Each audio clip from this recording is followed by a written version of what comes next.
Hello friends, ভিডিওর শুরুতে সবাইকে নমস্কার। এই তো আমি চলে এসেছি আরেকটা নতুন রেসিপি নিয়ে। এখানে দেখতেই পাচ্ছ আমি আলুগুলো নিয়ে প্রথমে আলুগুলোর খোসা ছাড়িয়ে নিয়েছি। তারপরে একটা গ্রেটার মেশিন নিয়ে আলুগুলোকে গ্রেটার মেশিনের একদম চিকন দিক দিয়ে আমি গ্রেট করে নেব।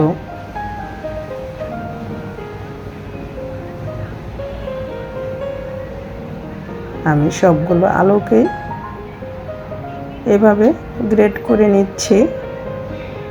এই আলু দিয়ে কি তৈরি করব সেটাই তোমাদের সাথে আজ শেয়ার করব। আলু দিয়ে এত সুন্দর একটা চিপস তৈরি করব, যারা এখনো করনি তারাও একবার দেখলে এটা করতে চাইবে। আমি সবগুলো আলুই এভাবে গ্রেট করে নেব।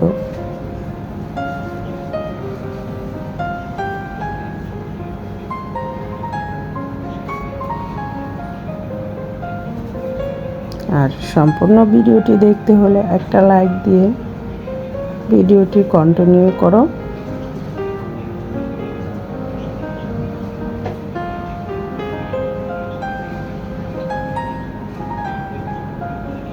আলুগুলো গ্রেট করা হয়ে গিয়েছে। এখন আমি আলুগুলোকে ভালো করে এভাবে ধুয়ে নেব। ধুয়ে জলগুলো ঝরিয়ে নেব। আমি 4 থেকে 5 বার আলুগুলোকে এভাবে ভালো করে ধুয়ে নিয়েছি। আলুগুলো আমি একটি ঝুড়িতে নিয়ে ঝরা দিয়ে রেখেছি জল ঝরে যাওয়ার জন্য। আর এদিকে আমি এই বাটির দিয়ে 4 বাটি জল এখানে দিয়ে দিচ্ছি। জলটা যখন ফুটে আসবে তখন আমি এখানে 1 চামচ লবণ দিয়ে দিলাম। আর গ্রেট করে রাখা আলুগুলো তখন এই গরম জলে দিয়ে দিতে হবে। আলুগুলো এখন একটু আলতোভাবে নেড়ে চেড়ে নেব। হালকা একটু যখন ফুটে আসবে তখন এখানে দিয়ে দিব আমি যে বাটি দিয়ে জল দিয়েছি ওই বাটিরই 1 বাটি সুজি।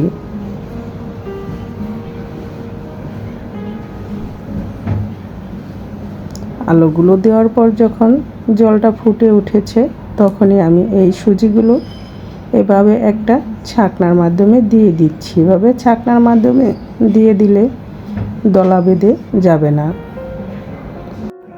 নেড়ে চেড়ে এটাকে সুন্দর একটা খামি তৈরি করে নিতে হবে।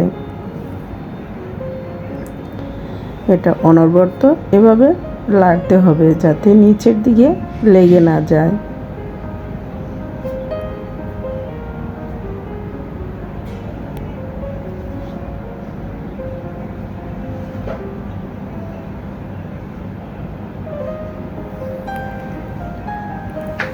দেখতেই পাচ্ছ খামিটার ঘনত্ব ঠিক এরকম হবে।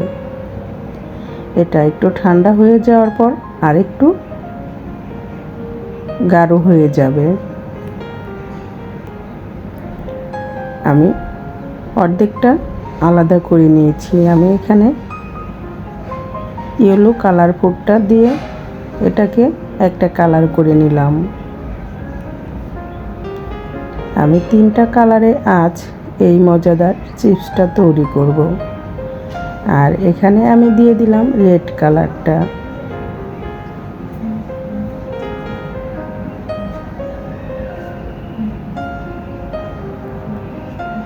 আমি আলাদা আলাদা পাত্রে নিয়ে এবং ফুড কালার দিয়ে রেডি করে নিয়েছি। আর এখানে আমি একটা স্টিলের পাত্র নিয়েছি, তার উপরে মোটা পলি কাগজ দিয়ে দিয়েছি। আর এখানে নিয়েছি আটার একটা প্যাকেট এবং প্যাকেটের এক কোণাতে আমি সিজার দিয়ে কেটে নিয়েছি। দেখতেই পাচ্ছ। এখন এটা ভিতরে ভরে এভাবে আমি এগুলো দিয়ে নিব। তোমরা তোমাদের মতো ইচ্ছা মতো ডিজাইন করে নিতে পারো। আমি আমার মতো করে দিয়ে নিচ্ছি। আমি কিন্তু এই প্রথম এই সুজি আর আলু দিয়ে এত সুন্দর চিপস তৈরি করতেছি। আমি লম্বা লম্বা করে দিয়ে দিচ্ছি, পরে আমি এগুলো একটু কেটে বা ভেঙে ভেঙে নেব। আমি সবগুলো এভাবে দিয়ে নিব। এত সহজ সুজি দিয়ে আলুর চিপস বানানো। আমার তো খুবই ভালো লেগেছে। তোমরাও একবার ট্রাই করে দেখো, খুবই সহজ বানানো। আর এই আলুর চিপসটা খেতেও খুবই মজাদার।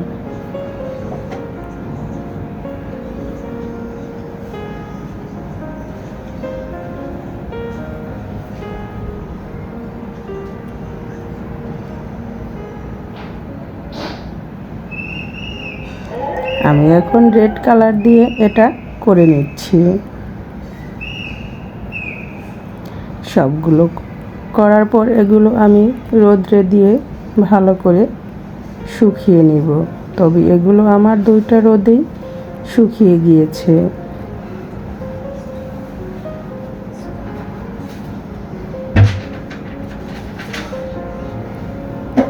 দেখতেই পাচ্ছ কতটা সুন্দর লাগতেছে। এগুলো দেখতে যতটা মোটা লাগতেছে, শুকানোর পর একদম চিকন হয়ে যাবে। আমি এখন ইয়েলো কালারটা দিয়ে করে নিচ্ছি।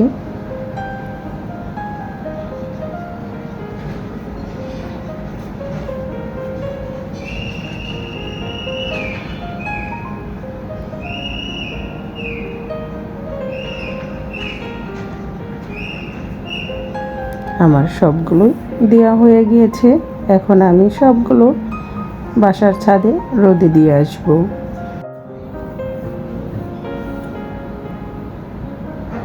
সবগুলোই আমি দিয়ে নিয়েছি। আমি কিছুটা গোল করে দিয়েছি।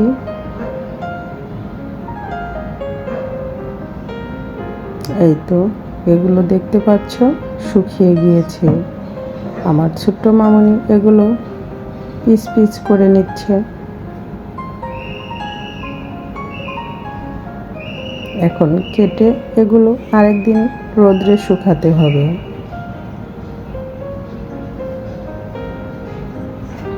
সবগুলো কাটা হয়ে গিয়েছে। এগুলো আবার আরেকটু শুকিয়ে নেব। এই তো দেখতে পাচ্ছ বন্ধুরা, এগুলো সব শুকিয়ে একদম মচমচে হয়ে গিয়েছে। আর দেখতেও কতটা সুন্দর লাগতেছে। আমি এখন কিছুটা তোমাদের ভেজে দেখিয়ে দিচ্ছি। এই তো দেখতে পাচ্ছ গরম তেলে দেওয়া মাত্র এগুলো কত সুন্দর ফুলে উঠতেছে।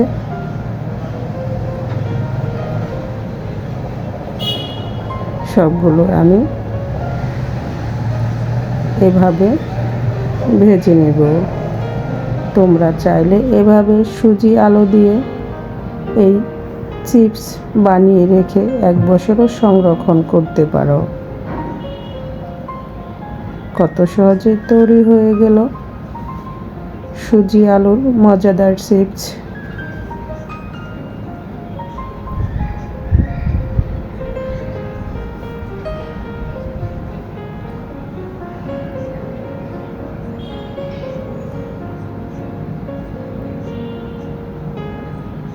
আর যে যেখান থেকে এই মুহূর্তে আমার ভিডিওটি দেখতেছো, সবাইকে অনেক অনেক ধন্যবাদ। এত সময় ধৈর্য ধরে আমার ভিডিওটি ফুল ওয়াচ করার জন্য। আমার তো ভাজতে খুবই ভালো লাগতেছিল।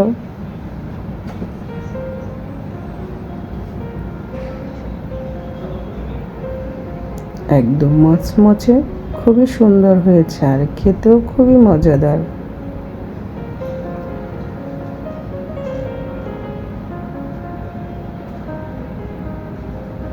আজকের মতো ভিডিওটি আমি এখানেই শেষ করছি। আবার দেখা হবে নতুন কোনো ভিডিওতে। সেই পর্যন্ত সবাই সুস্থ থাকো, ভালো থাকো। দেখতে পাচ্ছ কতটা মচমচে হয়েছে। আজকের মতো ভিডিওটি এখানেই শেষ করছি।